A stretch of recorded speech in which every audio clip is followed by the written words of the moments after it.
हाँ तो नमस्ते बच्चों। सबसे पहले आपको सभी को परीक्षा की बहुत बहुत शुभकामनाएं। आपके पेपर बहुत ही अच्छे जाने वाले हैं। बहुत ही आगे के जो पेपर बचे हुए हैं वो बहुत अच्छे होंगे, क्योंकि बच्चों जैसा हम हमारे बारे में यकीन करते हैं, सोचते हैं, हमारे साथ वैसा ही होता है। तो बच्चों इस वीडियो के माध्यम से आपके लिए मैं 10th मैथ्स के लिए अति महत्वपूर्ण क्वेश्चंस लेकर आया हूँ, जो आपके लिए बहुत ही लाभदायक होगा। ये वीडियो आप ध्यान से इस वीडियो को देखिए, जिसमें सबसे पहला क्वेश्चन आपको यहाँ पर मैंने दिया है, एचसीएफ से क्या तात्पर्य है, एलसीएम से क्या तात्पर्य है। इसके बारे में आपको जानकारी होना चाहिए। एलसीएम और एचसीएफ निकालते तो आता है बच्चों को, लेकिन एचसीएफ होता क्या है, एलसीएम होता क्या है, इसके बारे में आपको ध्यान रखना है। बच्चों एचसीएफ से मतलब है कि संख्याओं में प्रत्येक उभयनिष्ठ अभाज्य गुणनखंड की सबसे छोटी घात का गुणनफल, ये एचसीएफ कहलाता है। जबकि एलसीएम जो होता है बच्चों, वो संख्याओं में प्रत्येक अभाज्य गुणनखंड की सबसे बड़ी घात का जो गुणनफल होता है उसको हम एलसीएम कहते हैं। ये बच्चों आप लोग नोट डाउन कर लीजिए। इसके बाद अगला क्वेश्चन आपको यहाँ पे दिख रहा होगा, question number 3, H C F into A B, मतलब H C F A B into LCM A B equal to A into B. तो यहाँ पर आपको लिखना है ए इंटू बी होता है। ओके, दोनों संख्याओं का गुणनफल, मतलब एच सी एफ और एलसीएम जो संख्याएं हैं उन दोनों का जो गुणनफल है वो उन दोनों संख्याओं के गुणनफल के बराबर होता है। अगला क्वेश्चन आपका यहाँ पे है 336 और 54 का एचसीएफ क्या है। तो 336 और 54 का एचसीएफ आप आराम से निकाल सकते हैं। 336 के आपको गुणनखंड करने हैं, आराम से आप इसको गुणनखंड कर लीजिए। और 2 एकम 2, 2 छंग 12, 2 आठी 16, इस प्रकार से आपको यहाँ पे गुणनखंड करते जाना है। 2 चौक 8 और 2 चौक 8, 2 दूना 4, फिर यहाँ पर 2 21, फिर यहाँ 3 और 7, 7 एकम 7। इस प्रकार से आपको 54 के भी करना है, और जो इसके अंदर उभयनिष्ठ गुणनखंड होंगे वही आपका यहाँ पर एचसीएफ होगा। 2 27, फिर 3, फिर 9, फिर 3, फिर 3, 3 एकम 3। तो यहाँ पे आपको सामने सामने दिख रहा होगा 2 इसमें भी है, 2 इसमें भी है। ओके, और 3 है इसमें भी है और 3 इसमें भी। इसके अलावा कोई कॉमन नंबर नहीं है। तो यहाँ पर 2 इंटू 3 मतलब 6 इसका क्या होगा, एचसीएफ होगा बच्चों। अगला क्वेश्चन आपका यहाँ पर है, एक परिमेय संख्या एक अपरिमेय संख्या को जोड़ने पर क्या प्राप्त होता है। तो निश्चित रूप से अपरिमेय संख्या प्राप्त होती है। तो कौन सी संख्या प्राप्त होती है, अपरिमेय संख्या प्राप्त होती है, ये आपको वहाँ पर लिखना है। इसके बाद है आपका सी एक्स प्लस डी रेखीय बहुपद के शून्यंक क्या है। तो इस प्रकार का क्वेश्चन कई बार पूछा गया है, जैसे कि एक्स प्लस बी पूछा था पिछली बार या बिफोर लास्ट ईयर, जो भी है। और इसी प्रकार से आपको यहाँ पर मैंने दिया है सी एक्स प्लस डी। तो यहाँ पर आपको 4x प्लस 5 भी हो सकता है, इक्वल टू 0 आपको करना है, या सी एक्स प्लस डी दे रखा है तो सी एक्स प्लस डी को क्या करना है, 0 के बराबर करना है। तो x इक्वल टू हो जाएगा माइनस डी अपॉन सी। तो इसका एक शून्यंक यहाँ पर माइनस डी अपॉन सी होगा। अगला क्वेश्चन आपका यहाँ पर है, जिसमें शून्यंकों का योग और गुणनफल आपको दे रखा है 3 - 2। तो इस प्रकार से द्विघात बहुपद निकाल सकते हैं आप आराम से। द्विघात बहुपद निकालने के लिए क्या करना है बच्चों, एक्स वर्ग प्लस बी एक्स प्लस सी, ये द्विघात बहुपद है। अब आपको यहाँ पर क्या दे रखा है कि शून्यंक दे रखे हैं -3 और 2। तो यहाँ पर आपको क्या करना है बच्चों कि -3 जो है वो आपके शून्यंक दे रखे हैं, शून्यंकों का योगफल और गुणनफल दे रखा है। शायद इसमें योगफल कितना है आपका, -3 है, गुणनफल 2 है। तो आराम से आप यहाँ पर इसको कर सकते हैं, जिसमें -b अपॉन a को -3 के बराबर करना है, बटे में 1 लिख देना है। इसी प्रकार से c अपॉन a जो गुणनफल होता है, जानते हैं अल्फा इंटू बीटा बराबर c बटा है, तो इसको 2 बटे यहाँ पर 1 करना है, इसके बराबर में 2 करना है। तो a की जो वैल्यू आएगी आपके पास कितना है, 1 आया। तो a बराबर तो 1 हो गया।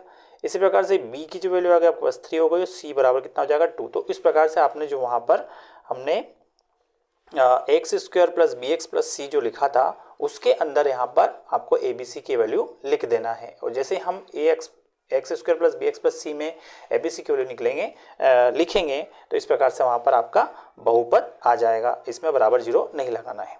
ठीक है बच्चों, अगला क्वेश्चन आपका यहाँ पर है, जिसमें 4s square minus 4s plus 1 के शून्यंक ज्ञात कीजिए। आराम से इसको भी आप कर सकते हैं। शून्यंक निकालने के लिए क्या करना है, सबसे पहले इसके बीच का 4s के गुणनखंड करना है। तो 4s square minus 2s plus 1 equal to 0, इस प्रकार से गुणनखंड करेंगे। 4s में से यहाँ पर क्या कॉमन आ जाएगा बच्चों, 2s कॉमन आ जाएगा। 2s कॉमन आ जाएगा, क्या बचेगा 2s माइनस 1।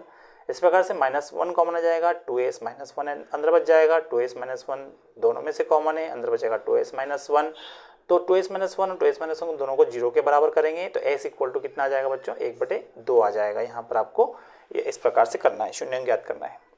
एन के घात वाले, बहुत ही इंपॉर्टेंट क्वेश्चन है, एन के घात वाले बहुपद के शून्यंकों की संख्या कितनी होती है। तो मैंने आपको बता रखा है कि यदि जितनी घात होती है बहुपद में उतने ही अधिक शून्यंक होते हैं। तो यहाँ पर एन घात है तो इसके शून्यंकों की संख्या कितनी होगी, एन होगी। समांतर रेखाओं हो तो समीकरण युग्म कैसा होता है, तो यहाँ पर आपको लिखना है असंगत होता है, क्योंकि कोई हल नहीं होता है और कोई हल नहीं होगा तो वहाँ पर असंगत समीकरण युग्म होगा। रेखाओं के संपाती होने की क्या शर्त होती है बच्चों, याद है आपको, रेखाओं के संपाती होने की a1/a2 बराबर b1/b2 बराबर c1/c2, इस प्रकार से ये शर्त होती है, इसमें आपको ये लिखना है। अगला क्वेश्चन है आपका यहाँ पर कि ये बहुत अच्छा क्वेश्चन है, इसमें देखिए प्रश्न नंबर 12, x + y = 14 आपको दे रखा है। ओके, x + y = 14 और x - ky बराबर कितना है, 4 दे रखा है। और क्या लिखा है, k के किस मान के लिए रेखाएं प्रतिच्छेदी होगी। बहुत ही ध्यान से इसको समझने की आवश्यकता है बच्चों। इसमें आपको क्या करना है, प्रतिच्छेदी होने के लिए क्या शर्त है, सबको पता है। प्रतिच्छेदी होने के लिए शर्त होती है a1/a2 बराबर नहीं होना चाहिए b1/b2। ओके, तो प्रतिच्छेदी होने की शर्त होगी तो a1 का मान यहाँ पर 1 तो 1/1 इक्वल टू नहीं, और यहाँ 1 है तो 1/- का k। ओके, तो k की जो वैल्यू आएगी, k बराबर यहाँ पर k ऊपर चला जाएगा, त्रिगुणा होगा, k इक्वल टू नहीं है -1, मतलब k का मान -1 बच्चों नहीं होना चाहिए। k का मान -1 होगा तो ये रेखाएं प्रतिच्छेदी नहीं होगी। मतलब कहने का मतलब k का जो मान है वो -1 के अलावा सभी मानों के लिए आपको यहाँ पर रेखाएं क्या होगी, प्रतिच्छेदी होगी, ये आपको लिखना है बच्चों। वापस बोल रहा हूँ मैं, k का मान -1 नहीं होना चाहिए, -1 के अलावा सभी मानों के लिए ये रेखाएं k के किसी भी मान के लिए प्रतिच्छेदी होगी, ये आपको लिखना है बच्चों। ठीक है, अगला क्वेश्चन है आपका, दो संपूरक कोणों में बड़ा कोण छोटे कोण से 18 डिग्री अधिक है तो उन्हें ज्ञात करना है। बहुत सिंपल है, माना कि छोटा कोण x है। ओके, तो बड़ा कोण क्या होगा, x + 18, क्योंकि बड़ा कोण जो है वो छोटे कोण से कितना 18 डिग्री अधिक है। अब इन दोनों का योग, संपूरक कोणों का योग कितना होता है, 180 डिग्री होता है। तो x + 18 बराबर कितना हो जाएगा, 180 हो जाएगा। तो 2x + 18 बराबर कितना होगा बच्चों, 180 होगा। अब 18 उधर चला जाएगा, अब 18 उधर चला जाएगा तो क्या हो जाएगा, 2x बराबर कितना हो जाएगा, 180 में से 18 को माइनस करेंगे तो कितना आएगा बच्चों। यदि आपको 2x बराबर 180 - 18 को माइनस करेंगे तो 2x बराबर हो जाएगा 162। ओके, तो x बराबर हो जाएगा 162/2, 2 से काटेंगे कितनी बार कटेगा, 81 बार। तो x बराबर कितना जाएगा, 81 आ जाएगा। तो छोटा कोण कितना हो जाएगा, 81 डिग्री का होगा। तो बड़ा कोण इससे 18 डिग्री अधिक है तो बड़ा कोण कितने डिग्री का हो जाएगा, 99 डिग्री का हो जाएगा। ओके बच्चों, तो आपको यहाँ पर लिखना है। दो क्रमागत धनात्मक पूर्णांकों का गुणनफल 306, इस स्थिति को द्विघात समीकरण रूप में व्यक्त करो। आप आराम से इसको कर सकते हैं। अगला क्वेश्चन आपका यहाँ पर यह है,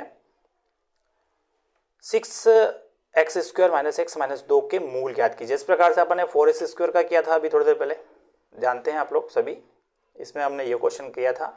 तो उसी प्रकार से इसको भी आपको यहाँ पर करना है। 6x² - x - 2 है, इसके मूल आप आराम से ज्ञात कर सकते हैं। अगला क्वेश्चन बहुत इंपॉर्टेंट है आपका यहाँ पर कि दो भिन्न वास्तविक मूल होने की शर्त और दो बराबर वास्तविक मूल होने की शर्त, कोई वास्तविक मूल नहीं होने की शर्त। तो आपको ये शर्तें ध्यान रखना है, नोट डाउन कर लेना है। मूल वास्तविक होने की शर्त क्या होती है बच्चों, d बड़ा है 0 से, मतलब d का मतलब जानते हैं आप लोग, b वर्ग - 4ac होता है। तो b वर्ग - 4ac बड़ा होगा 0 से, आप लिख सकते हैं d बड़ा है 0 से। दो बराबर मूल होने के लिए d बराबर 0 हम यहाँ लिख देंगे, और वास्तविक मूल नहीं होने के लिए क्या होगा, d छोटा होगा 0 से, मतलब ऋणात्मक होगा। d का मान यदि ऋणात्मक होगा तो जो मूल होंगे वो वास्तविक नहीं होंगे, और यदि d का मान 0 से बड़ा है मतलब धनात्मक है तो मूल वास्तविक होंगे, ये आपको ध्यान रखना है। ओके, अगला क्वेश्चन आपका यहाँ पर है कि 2x² + k x + 3 = 0 में k का मान ज्ञात कीजिए, द्विघात समीकरण के मूल बराबर है। आराम से आपको कर सकते हैं, जहाँ पर d बराबर b वर्ग - 4ac को 0 के बराबर करना है। आराम से आप इसका आंसर निकाल सकते हैं। अगला क्वेश्चन आपका यहाँ पर है, समांतर श्रेणी की प्रत्येक संख्या क्या कहलाती है। बहुत ही बढ़िया प्यारा सा क्वेश्चन है, जिसमें समांतर श्रेणी की प्रत्येक संख्या जो है वो पद कहलाती है। बच्चों ले नोट डाउन कर लीजिए, पद कहलाती है, आपको इसके अंदर लिखना है। अगला प्रश्न है आपका यहाँ पर AP 3/2। ओके, और ये दे रखा आपको यहाँ पर 1/2, 3/2, -1/2 -3/2, तो प्रथम पद और ए और सार्वंतर याद करना। प्रथम पद निकालना, प्रथम पद तो आपको सबको दिख रहा है 3/2 होगा। ओके, और सार्वंतर निकालना है, तो सार्वंतर निकालना मतलब द्वितीय पद में से प्रथम पद को घटा दें, तो 1/2 में से 3/2 को माइनस कर देंगे, तो 1/2 में से 3/2 माइनस होगा, कितना बचेगा 1 - 3 मतलब माइनस के 2/2, मतलब 2 से 2 गया माइनस का 1, तो यहाँ पे डी सार्वंतर -1 हो जाएगा। अगला क्वेश्चन आपका समांतर श्रेणी का सार्वंतर लिखिए, बहुत सिंपल क्वेश्चन है। तो समांतर श्रेणी आपको दे रखी है -2 रूट के अंदर दे रखा है, सॉरी, इसमें आपको √2, √8, √18, √32, तो इसका आपको सार्वंतर निकालना है। तो √2 तो ऐसा कैसे ही, अब 8 के हम गुणनखंड कर लेंगे, बाहर आते हैं इसमें, तो यहाँ पे 2 बाहर आ जाएंगे, तो क्या बचेगा 8 को हम क्या ले सकते हैं 2√2। ओके, इसी प्रकार से 18 के गुणनखंड करेंगे, आप कर लेना, तो 3√2 आएगा। इसी प्रकार से 32 के गुणनखंड करेंगे तो यहाँ पे आएगा 4√2। तो देखो √2, 2√2, 3√2, 4√2, तो यहाँ पे सार्वंतर क्या आ जाएगा 2√2 में से 1√2 जाएगा, तो क्या इतना बचेगा √2 आएगा। तो इसका सार्वंतर आपको बच्चों √2 लिखना है। 2 अंकों वाली कितनी संख्या है 3 से विभाज्य? बहुत सिंपल है और बहुत अच्छा प्यारा सा क्वेश्चन है, इसमें आप कर सकते हैं। 2 अंकों वाली बच्चों संख्याएं 3 से कितनी विभाज्य हैं? 3 से विभाज्य वाली, तो 3 का पहाड़ा लिखना है आपको, जिसमें 3 के पहाड़े में 2 अंकों से स्टार्ट वाला भी लिखना है आपको। ओके, तो 3 चौक कितने होते हैं 12, 12 से स्टार्ट होगा। तो 2 अंकों वाली कितनी संख्या है 3 से विभाजित? तो 12 से कहाँ तक आएगा 99 तक। तो इस प्रकार से आपको संख्याओं का जो n का जो मान है वो आप आराम से निकाल सकते हैं। कैसे निकालेंगे? इसमें an बराबर होता है a plus n-1 into D, इसमें आपको वैल्यू पुट करना है। n अंतिम पद कितना है आपको 99 रखना है, प्रथम पद 12, यहाँ पर 12 रखना है, और इस प्रकार से n की वैल्यू निकल जाएगी। d कितना है 3 है, क्योंकि अंतर 3 का आ रहा है यहाँ पे। ओके, 12 के बाद क्या आएगा बच्चों 15 आएगा, तो इस प्रकार से अंतर तो यहाँ पर 3 आएगा, तो इस प्रकार से आप n की वैल्यू निकाल सकते हैं। अगला क्वेश्चन आपका यहाँ पर है कि AP 3, 8, 13, 253 में अंतिम पद से 20वां पद ज्ञात कीजिए। तो बहुत ही अच्छा क्वेश्चन है। इस प्रकार के क्वेश्चन करने में थोड़ी सी दिक्कत आती है बच्चों को, तो मैं आपको थोड़ा सा ट्रिक बताता हूँ कि 253 को आपको पहले लिख देना है। ओके, इसके बाद आपको यहाँ पर क्या करना है, अंतिम पद, इसको इस श्रेणी को उल्टा कर देना, कहने का मतलब। तो 3, 8, 13, सॉरी 13 पहले लिखेंगे, 13, 8 और 3, इस प्रकार से आपको उल्टा करके इसको लिख देना है। अब जैसे हम इसको उल्टा करके लिखेंगे तो यहाँ पे प्रथम पद कितना आ गया 253 आ गया। ओके, अब यहाँ पर 20वां पद निकालना है, तो चूंकि उल्टा कर दिया अपन ने, तो 20वां पद आराम से यहाँ पर 20वां पद आपके आ जाएगा। प्रथम पद आपको 253 लिखना है, और अंतर सार्वंतर का ध्यान रखना है। सार्वंतर 8 में से 13 जाएंगे, कितना बचेंगे -5, तो सार्वंतर की जगह आपको -5 रखना है। इस प्रकार से यहाँ पर आपके पदों की संख्या आ जाएगी। तो 20वां पद कौन सा होगा ये भी आपको यहाँ पर ज्ञात हो जाएगा। 20वां पद निकालने के लिए क्या करेंगे, A20 बराबर हो जाएगा A प्लस 19D, इस प्रकार से हम लिख सकते हैं। A की वैल्यू 253 है और D की वैल्यू माइनस के कितना है 8 में से माइनस के 5 है, तो इस प्रकार से D की वैल्यू -5 हो जाएगी और A की वैल्यू 253 हो जाएगी। ऐसे हम 20वां पद आप निकाल सकते हैं। इसके बाद ये भी बहुत शानदार क्वेश्चन है आपका जो ये आ रहा है, प्रथम 1000 धन पूर्णांकों का योग ज्ञात कीजिए। तो प्रथम 1000 धन पूर्णांकों का योग ज्ञात करने का सूत्र आपको लिखा देता हूँ, n × n+1/2 होता है। ओके, तो यहाँ पर n की जो वैल्यू है, प्रथम n धनात्मक तो 1000, तो 1000 तो n की वैल्यू 1000 कर देंगे, 1000 धन 1/2, तो धन पूर्णांकों का योग आ जाएगा। अगला क्वेश्चन आपका यहाँ है, दो समान कोणीय त्रिभुजों की उनकी संगत भुजाओं का अनुपात जो होता है वो सदैव क्या होता है, समान रहता है। इसमें समान लिखना है। दो त्रिभुज समरूप हैं यदि संगत कोण बराबर हो, संगत भुजाएं एक ही अनुपात में हो। 25वां क्वेश्चन है, यदि कोई रेखा त्रिभुज ABC की भुजाओं AB और AC को क्रमशः D और E पर प्रतिच्छेद करे तो भुजा BC के समांतर हो तो सिद्ध कीजिए कि AD/AB बराबर AE/AC होता है। इसको भी आप आराम से कर सकते हैं, यह भी आपकी बुक का ही क्वेश्चन है। क्वेश्चन नंबर 26 बहुत इंपॉर्टेंट है, कई बार आ भी चुका है, आपको ध्यान रखना है। जिसमें आपको क्या करना है, इसमें जो है EC की जो वैल्यू है वो ज्ञात करना है। तो EC की वैल्यू ज्ञात करने के लिए हम क्या करेंगे, यहाँ पर चूंकि भुजाएं अनुपातिक होगी तो 1.5/3 = 1/EC निकाल लेंगे। तो EC 3 गुना हो जाएगा, तो 1.5 EC = 3 × 3 हो गया, तो 1.5 कहाँ जाएगा बच्चों, नीचे जाएगा। तो EC की जो वैल्यू आएगी 3/1.5, पॉइंट हटाएंगे 0, 15 30, तो EC की वैल्यू कितनी आ जाएगी 2 आ जाएगी। ओके बच्चों, अगला क्वेश्चन आपका यहाँ पर है कि PQ समांतर RS हो तो सिद्ध कीजिए कि त्रिभुज POQ जो है वो समरूप होगा त्रिभुज SOR के। तो यहाँ पर भी आप समरूपता के प्रतिबंध से इसको कर सकते हैं। 28वां क्वेश्चन है बहुत इंपॉर्टेंट। 90 सेंटीमीटर की लंबाई वाले लड़की बल्ब लगे खंबे के आधार के परे 1.2 मीटर प्रति सेकंड की चाल से चल रही है। यदि बल्ब भूमि से 3.6 मीटर है, यहाँ पर थोड़ा सा सेंटीमीटर लिखा हुआ है, इसको मीटर का लेना आप लोग, 3.6 मीटर की ऊंचाई पर है तो 4 सेकंड बाद लड़की की छाया की लंबाई कितनी होगी, आप आराम से ज्ञात कर सकते हैं। दर्शाइए कि बिंदु एक साथ 4 2 -1 -1 -4 4 एक वर्ग के शीर्ष हैं। तो वर्ग के शीर्ष के लिए क्या करना है बच्चों, दूरी सूत्र लगाना है आपको इसके अंदर। और जैसे आप इसमें दूरी सूत्र लगाएंगे प्रत्येक बिंदु से जो दूरी होगी वो समान आ जाएगी, तो हम लिख देंगे वर्ग के शीर्ष हैं। उसके अलावा जो है आपके विकर्ण जो होंगे वो भी आपके बराबर आना चाहिए। यदि विकर्ण बराबर आ गए और दोनों सभी शीर्षों की एक दूसरे से दूरी समान आ गई तो हम लिख देंगे ये वर्ग के शीर्ष हो जाएंगे। इसके बाद अगला प्रश्न है आपके यहाँ पर, y अक्ष पर ऐसा बिंदु ज्ञात कीजिए जो बिंदुओं a 6 5 और b -4 3 से समदूरस्थ है। इसको भी आप आराम से कर सकते हैं।